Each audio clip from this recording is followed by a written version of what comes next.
+12 et puis on fait -7, on voit qu'il y a quand même des périodes, évidemment, de baisse assez forte. Mais on voit quand même plus donc de ce fameux 10 000 euros. Donc vous voyez qu'on a 38 ans et vous voyez que quand on fait la moyenne, on retombe sur ce fameux 10%. Alors évidemment, vous voyez que c'est moins carré évidemment que tendance année après année sur ce qu'on dit, si vous pouvez l'acheter via un tracker et donc acheter directement. C'est un indice qui suit les 500 plus grandes entreprises américaines. Donc il y en a plein que vous devez connaître. Hein. Et on a Amazon, Apple, Microsoft, Facebook. Et donc cet indice, vous pouvez l'acheter via un tracker et donc acheter directement les 500 entreprises américaines avec un très petit budget en fait au départ. Et vous voyez, ici, on a la performance année après année sur, donc on commence en 1984, vous avez mis les 36 ans jusqu'à 2021, histoire de reprendre notre exemple.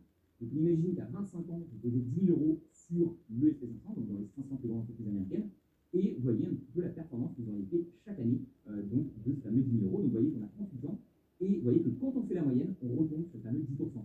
Alors évidemment, vous voyez que c'est moins carré évidemment que notre exemple ici, où vraiment on faisait voilà, 10% chaque année, hein, on faisait 10. Là, vous voyez, on fait 1, on fait 26, on fait 15, on fait 2, on fait 12, et puis on fait -7. On voit qu'il y a quand même des périodes, évidemment, de baisse assez fortes. Mais on voit quand même plus d'années d'augmentation que de baisse, et que finalement, sur la moyenne, on finit par retomber sur les 10%. Et donc, en investissant nos 10 000 euros, on ne termine pas tout à fait, ici, comme dans le cas parfait, à 340 000 euros, mais on tombe quand même pas loin avec 264 000 euros. Donc, à nouveau, c'est en ajoutant 0 euros, hein, c'est-à-dire que vous posez vos 10 000 euros en bourse à 25 ans, et à 62 ans, vous rouvrez votre compte, vous l'avez oublié, et vous êtes à 264 000 euros. Vous avez fait quand même x26 sur votre investissement. Hein, vous avez gagné 254 000 euros, vous n'en avez gagné que 10 000. Donc c'est super intéressant. Et à nouveau, on retrouve ici l'effet composé, même si vous voyez qu'il y a des années de baisse. Hein, donc il faut accepter que ça ne pourra pas monter tout le temps. Mais globalement, hein, l'économie progresse, les grandes entreprises continuent de progresser. Et vu que vous continuez de racheter les entreprises les plus grandes, par exemple dans les SP500 ici, globalement, vous faites de la croissance sur le long terme. Et ici, je me suis amusé, tu vois, Axel a rajouté un petit truc pour si vous décidez de rajouter de l'argent, parce qu'évidemment, imaginons que vous placez 10 000 euros, vous avez peut-être aussi de l'argent qui va venir un petit peu tous les ans, vous allez pouvoir rajouter en bourse. J'ai mis un exemple ici, donc imaginons que vous gagnez le salaire médian net français de 2019, donc 1940 euros par mois, c'est-à-dire que 50% des Français gagnent plus de 1940, 50% moins de 1940. Et imaginons que vous parveniez à mettre 10% de côté, ce qui n'est pas forcément énorme, ça vous fait 194 euros par mois.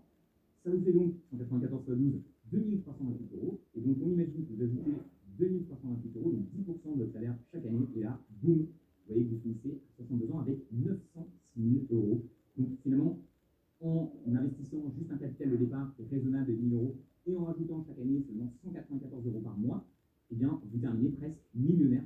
Donc, c'est juste monstrueux. Et en voyant ça, vous dites, OK, donc non seulement les effets composés sont possibles, mais ils sont très réels, hein, c'est-à-dire que ce n'est pas juste des maths. Là, je vous ai pris un exemple concret avec vraiment la performance historique du SP500 sur 38 années. Donc, à nouveau, on voit que c'est pas toujours, ça ne monte pas tout le temps, mais on voit que quand même, sur une longue période de temps, on retrouve nos 10% par an et on finit évidemment avec une performance qui est quand même, je ne sais pas ce que tu en penses, Axel, excellente.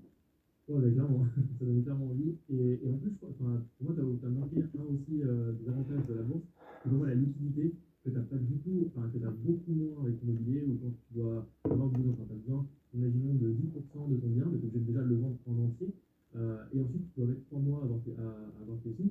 Donc, c'est hyper long. Alors que la bourse, bah, si par exemple, tu as besoin tout de suite de 5% de ton portefeuille, bah, tu peux vendre tout de suite, tu fais ton virement, en 2 jours ouvrés, tu as ton argent sur ton compte en banque, et tu peux vendre. Ça va beaucoup plus vite.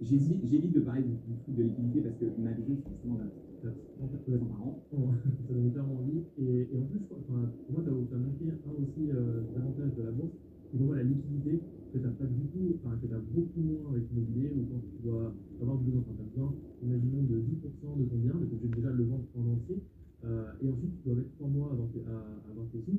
Donc, c'est hyper long. Alors que la bourse, bah, si par exemple, tu as besoin tout de suite de 5% de ton portefeuille, tu peux vendre tout de suite, tu fais ton virement, en 2 jours ouvrés, tu as ton argent sur ton compte en banque, et tu peux vendre rien. Ça va beaucoup plus vite. J'évite de parler du truc de liquidité parce que ma vision, c'est justement d'investir sur le long terme. Et donc, j'évite de dire aux gens, vous pouvez vendre à tout moment. Parce que pour moi, il faut vraiment garder les actions sur le long terme et attendre justement suffisamment de temps pour vendre. Et justement, pas vendre parce que dans votre vie, vous avez vraiment besoin d'argent. Et pas vendre parce que la bourse, ça fait moins 20%. Quoi. Ça, c'est l'erreur classique. On va en parler un petit peu après. La liquidité, évidemment, et aussi les frais. On n'en parle pas assez, mais par exemple, sur un achat d'un parking, les frais de notaire, c'est juste du vol. Hein, c'est-à-dire que c'est je crois que j'avais payé peut-être 20% de frais de notaire. Par contre, je devais acheter 5 000, j'ai lâché 2 000 euros de frais de notaire, quoi. Donc, et les frais d'agence, les différents frais, beaucoup de paperasse administrative. C'est vrai que quand on compare à la bourse, où on peut ouvrir son compte en 2-3 clics et commencer à investir son argent, alors en effet, il y a un peu de fiscalité à connaître, il y a des petites choses à connaître, mais globalement, c'est quand même beaucoup plus simple que l'immobilier. Ok, donc en résumé, la question qu'on va développer là, c'est pourquoi tu as choisi d'investir en bourse et pas ailleurs, à Moïr Business. Donc l'expérience qu'il a le mec là, il commence par raconter un peu l'histoire d'investissement sur l'immobilier, il commence à dire son intention et comment il a développé un peu cette stratégie au fil du temps. Comment il a pensé en 60 ans, s'il aura 4 propriété et comment et ça allait lui demander beaucoup de temps, de concentration et de, de voilà, c'est un travail quoi. Donc même s'il allait déléguer sa responsabilité sur le sujet et ça allait demander qu'il payait pour ça, donc la rentabilité c'était inférieur. Pour moi, ce que je pense, c'est trouver son style.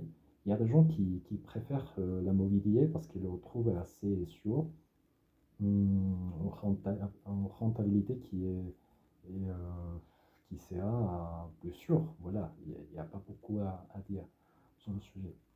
Et donc, en analysant d'autres projets pour investir et avoir de l'argent, il a trouvé l'investissement sur l'immobilier, donc euh, il s'est battu avec la pensée généralisée en France, comment la bourse c'est un peu compliqué, c'est un peu un sujet des requins ou beaucoup graphique, mais on n'en comprend rien. Donc, il a